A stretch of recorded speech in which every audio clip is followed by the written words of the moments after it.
Student, हमने पिछले topic आपको बहुत सारे कवर करवा चुके हैं। अब हम नया टॉपिक लेके आए हैं, धावन सोडा। धावन सोडा को इंग्लिश में कहते हैं वॉशिंग पाउडर, और ये होता है साबुन। जैसे साबुन वगैरह होता है उसे कहते हैं धावन सोडा। अब ये होता क्या है, इसका रासायनिक नाम होता है सोडियम कार्बोनेट डेका हाइड्रेट, और इसका अणु सूत्र होता है Na2CO3 डॉट 10H2O। मतलब कि सोडियम कार्बोनेट डेका हाइड्रेट को हम इस तरीके से लिखते हैं Na2CO3 डॉट 10H2O।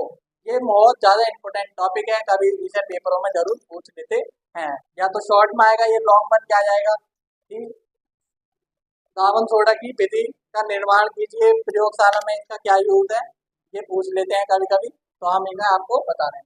निर्माण विधि, इसका निर्माण कैसे किया जाता है, मतलब इसे रिएक्शन इसकी कैसे होती है। प्रयोगशाला में सोडियम कार्बोनेट के लिए caustic soda NaOH William carbon dioxide gas प्रवाहित करते हैं। निम्नलिखित अभिक्रियाएं होती हैं तथा धावन सोडा प्राप्त होता है। कहने का मतलब यह है, प्रयोगशाला में सोडियम कार्बोनेट बनाने के लिए कास्टिक सोडा और कार्बन डाइऑक्साइड की रिएक्शन करते हैं। उससे बहुत सारी निम्नलिखित रिएक्शनें होती हैं, अनेक प्रकार की रिएक्शन होती है जब हम कोई केमिकल डालते हैं तो, और उससे हमें धावन सोडा प्राप्त होता है। इसकी निर्माण विधि तो हमने समझा दी है, लेकिन हम इसके उदाहरण के जरिए समझाते हैं और जल्दी आपको समझ में आएगा। मान लो कास्टिक सोडा NaOH, तो 2NaOH प्लस कार्बन डाइऑक्साइड की जब हम क्रिया कराते हैं तो हमें Na2CO3 प्लस जल प्राप्त होता है। इसे ही हम क्या कहते हैं, कार्बन डाइऑक्साइड, इसे ही क्या कहते हैं, हम धावन सोडा कहते हैं। आई होप आपको समझ में आ गया होगा कि धावन सोडा क्या होता है। धावन सोडा आपको समझ में आ गया क्या होता है, इसकी निर्माण विधि हमने आपको समझा दिया क्या होती है। इसका रासायनिक नाम तो आपको याद कर लेना, रट लेना, कुछ भी कर लेना, लेकिन कभी कभी पूछ लेते हैं सोडियम कार्बोनेट डेकाहाइड्रेट किसका नाम है, तो आपको पता होना चाहिए कि धावन सोडा का नाम क्या होता है, सोडियम कार्बोनेट डेकाहाइड्रेट। अब इसके यूजेस वगैरह क्या होते हैं, अब हम आपको इसके लिए दूसरी रिएक्शन करके दिखाते हैं। तो इसकी दूसरी रिएक्शन जो होती है वो इस प्रकार से होती है, NaCl प्लस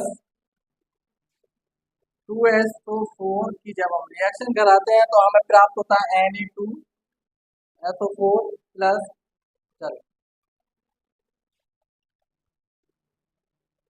ये तो कुछ इस प्रकार ये कुछ क्रियाएं हैं जो धावन सोडा में बहुत सारी निम्नलिखित अभिक्रियाएं होती रहती हैं। अब इसके जो यूजेस वगैरह होते हैं वो क्या क्या होते हैं, तो यूजेस जो होते हैं ये प्रयोगशाला में अभिकर्मक के रूप में यूज की जाती है, और कपड़े धोने के काम आता है। जैसे साबुन क्या होता है, कपड़े धोने के काम ही आता है ज्यादा से ज्यादा। और बहुत सारे यूजेस हैं इसके, ETC वगैरह। तो धावन सोडा में आपको समझ में आ गया हो क्या होता है। इसे हम शॉर्ट फॉर्म में इसलिए समझा रहे हैं जिससे आपको जल्दी समझ में आ जाए, बल्कि हम इसे तो बड़ा करके लिख सकते थे, लेकिन हमने इसलिए आपको शॉर्ट फॉर्म में कराया जिससे आपको समझ में आ जाए और आपको कोई दिक्कत भी ना हो। यूजेस वगैरह की ये है कि यूजेस वगैरह तो आप बुक से भी पढ़ सकते हैं, लेकिन हमने क्या है सिर्फ मेन बता रहे हैं। क्या बता रहे हैं, सिर्फ मेन टॉपिक हम यहाँ पे कवर कराने हैं आपको बस।